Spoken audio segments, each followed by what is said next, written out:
Happy Halloween, everybody. My name is Corey, better known as the Seaman, and I want to welcome you to another edition of the Seaman's Cinema Sit-Down and back in for our final episode of this Spooktober run that we've been on, man. We have reached Halloween. As I said, happy Halloween, everyone. And that means we have reached our 31st and final movie on the Seaman Spooktober countdown. We've been counting down all month long here with a review matching up with every day of the month all the way up to the 31st. And like I said, I've had an absolute blast. I'm glad you guys have been enjoying, hopefully, and all the support and nice things I have seen. Been awesome, man. It's been a really fun month. I love October. I love Halloween.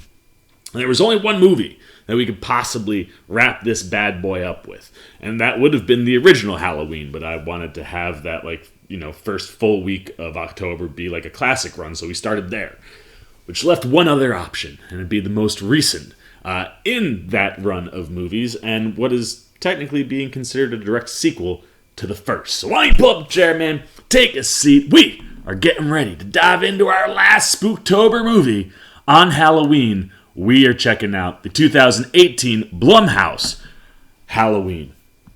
I love this movie. I think the first two Halloweens are really, really good. And easily the two best in the entire franchise, whether it's been the reboots that we got with Rob Zombie or any of the ones that were in the original timeline and chronology. But after those two movies, Halloween 3 is kind of interesting because it's not a Michael Myers movie. But the other ones, they all kind of got more and more ridiculous. And we got to a place where there was a movie called Halloween Resurrection where, stay with me, Busta Rhymes kicks the shit out of that guy. That's where the franchise got. That's how kind of just ludicrous things got. And when Danny McBride, Jeff Bradley, and David Gordon Green brought this to the plate, they were like, let's go back, with John Carpenter's blessing. Let's make this movie a direct sequel. And Carpenter also coming back, first time he was producing since Halloween 2, and gave him the blessing. He's like, yes, let's go with this idea of rebooting the franchise, but picking up after the first one. And I love it. It's a genius idea, and it allows those three guys, and specifically David Gordon Green, who also directs here, to turn out the best Halloween movie I think we've had since the original Halloween, and a movie that made Michael Myers legitimately scary again. Like I said, we got to a place where there were kids growing up with a Halloween movie where Busta Rhymes is kicking Michael Myers' ass. That's not supposed to happen. And of like a spinning kick of all things to come on. And this movie made Myers scary again.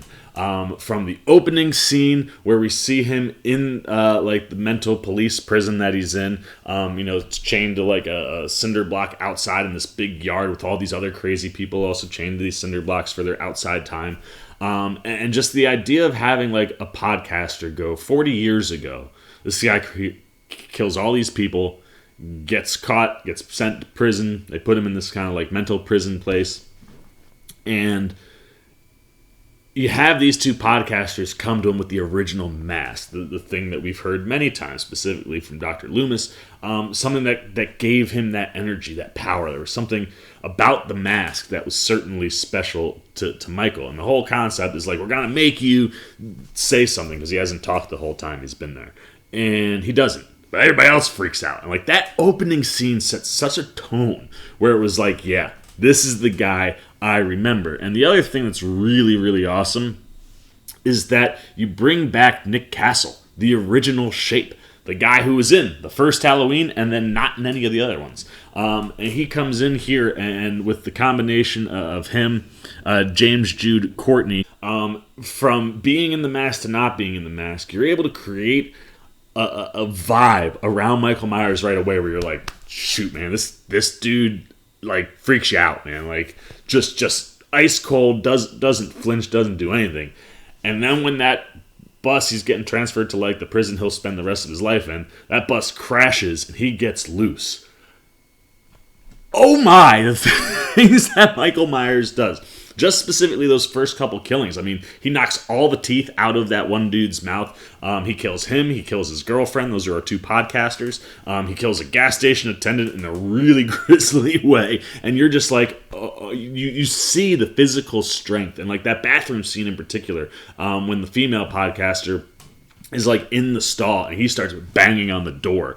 And then when he drops all those teeth in there, you're just like, oh yeah, this guy. That's right. He is terrifying. And for the rest of the movie, you don't need to have that unbelievable amount of physical violence being portrayed by Myers. You can actually go back to some of the things that happen off camera or just the more direct, like, I'm gonna stab you right through the neck. The gore is dialed up a little bit from the first one, obviously. Like, you stab someone in the neck, you see it come out the other side.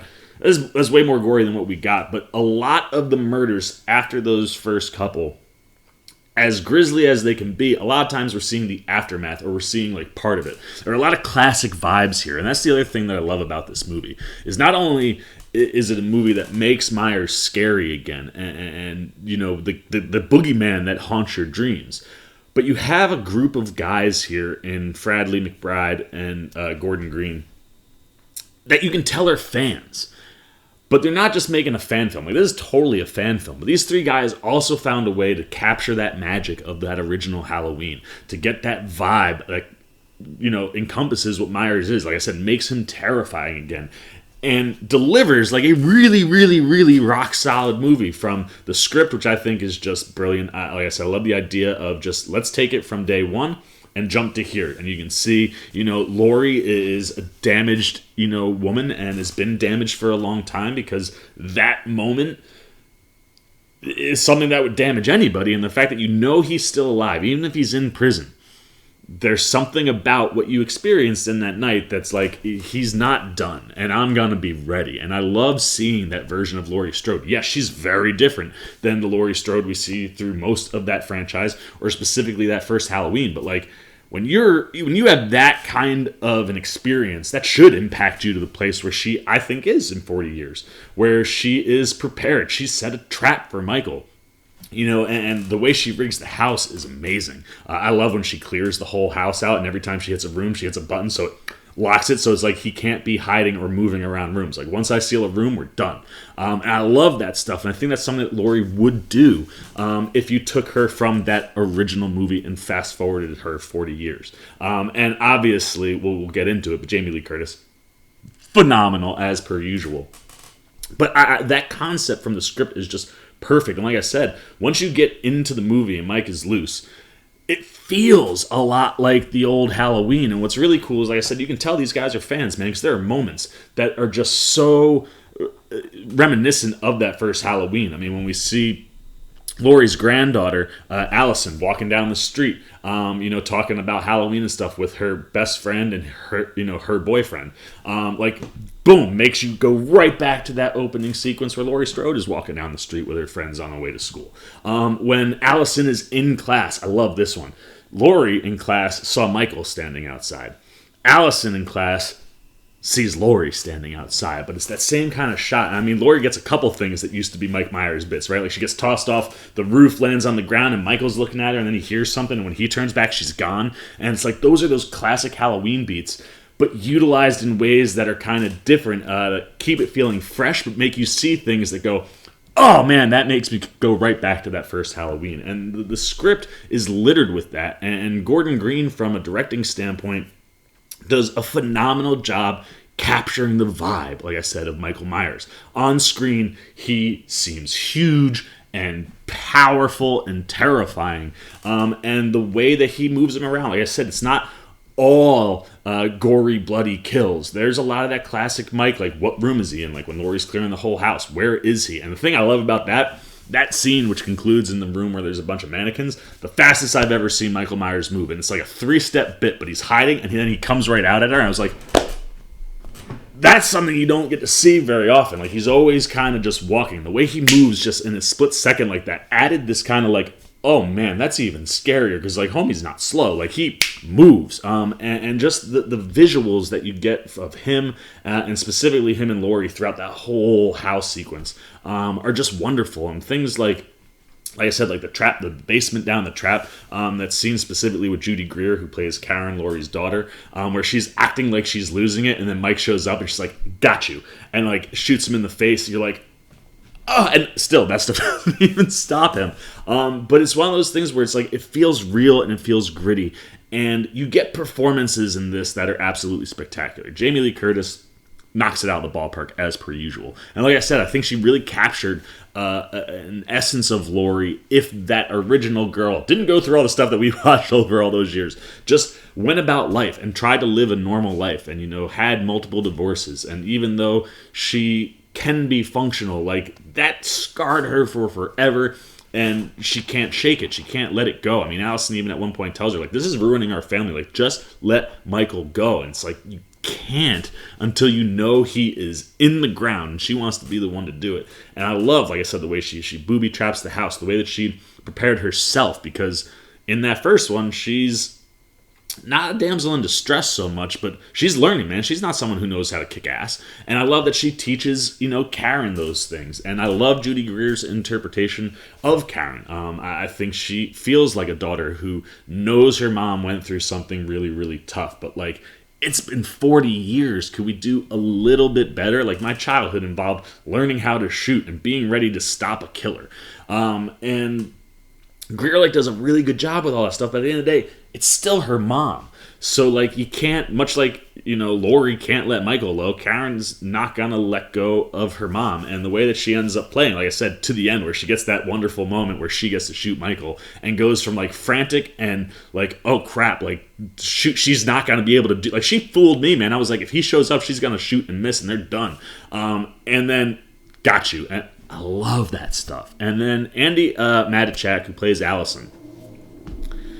Oh, man, talk about finding someone who was able to elicit so many of the same things that Jamie Lee Curtis did with Laurie Strode back 40 years ago when the first Halloween came out. I think Matichak's performance is really spot on, where you feel like she's going through something much like Laurie did. There are a lot of beats and a lot of moments that feel reminiscent and kind of almost mirrored in their stories. And the fact that she's always kind of had that connection to her grandma, she pulls for her grandma more than anybody else. But even her, she gets to a point where it's like, Mom, like, Grandma, you have to let this go. And I think she just does a really good job of playing a modern version of what Laurie was 40 years ago, where she's not an ass kicker, man. Like, it's not like she's taking, like, boxing or kickboxing classes. Like, she's just a regular girl, and she gets thrown into this situation and has to respond, has to react. And she goes through some horrifying moments, but she really handles herself well and adapts to the situations just to keep surviving. And you could imagine by the time we get to the sequel to this movie, Halloween Kills, which Jamie Lee Curtis has come out and said she thinks is the best Halloween movie they've ever done, you could definitely, hopefully, see maybe some sort of an upgrade for Matichak's character. So I'm certainly pumped for all that stuff.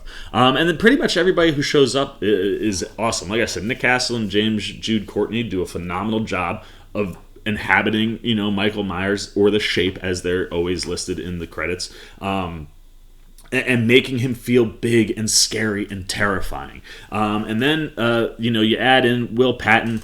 He's great. It would have been nice to have had someone who had actually been in the movie from the police department, but they create a character that doesn't exist in the first movie. Even if it was a different actor, like, take someone from that first movie and put them here.